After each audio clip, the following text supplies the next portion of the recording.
দিনের শুরু হোক চায়ের চুমুক দিয়ে। সকালে উঠে চা খাওয়া অভ্যাস অনেকের নেই, তবে বর্ষার জন্মনে থাকতে দিনের শুরুতে চা বা কিংবা কফি খেতে পারেন। চা কফি প্রতিদিন বিশেষ ভালোবাসা না থাকলেও অন্য কোনো পানীয় চুমুক দিতে পারেন, তাহলে ভিতর থেকে চাঙ্গা লাগবে। ঘরেই শরীরচর্চা করুন। মেঘলা দিনে শরীর জাকিয়ে বসে আলসেমি সেরা কাটাতে শরীরচর্চা করতে পারেন। বৃষ্টিতে বাইরে যাওয়ার উপায় নেই, তাই বাড়িতে এক কোণে ম্যাট পেতে হালকা কিছু ব্যায়াম করতে পারেন। কাজকর্মের খানিক গতি আসবে। একটু ঘুমিয়ে নিন।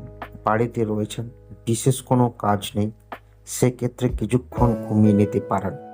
ঘুমালে শরীর ঝরঝরে লাগবে, পরবর্তী কাজেও মন বসবে, ক্লান্তি কেটে যাবে। একই লহময় মন পছন্দ খাবার খান। খাবারে অনেক কিছু দেওয়ায় বৃষ্টির দিনে বেশি একঘেয়া লাগে। পছন্দ খাবার খান, মন ভালো হয়ে যাবে। পছন্দের খাবারের স্বাদ আর গন্ধে আলসামি দূর হয়ে যাবে। নতুন উদ্যমে কাজ করতে ইচ্ছে করবে। ধ্যান করতে পারেন। গবেষণায় বলেছেন, বর্ষা সূর্যের আলো কম থাকায় মন একটু বেশি অবসন্ন হয়ে পড়ে। তাই এই সময় মনের খেয়াল রাখতে ধ্যান করতে পারেন। তাতে খানিকটা শান্ত হবে মন, কাজেও মনোযোগ আসবে।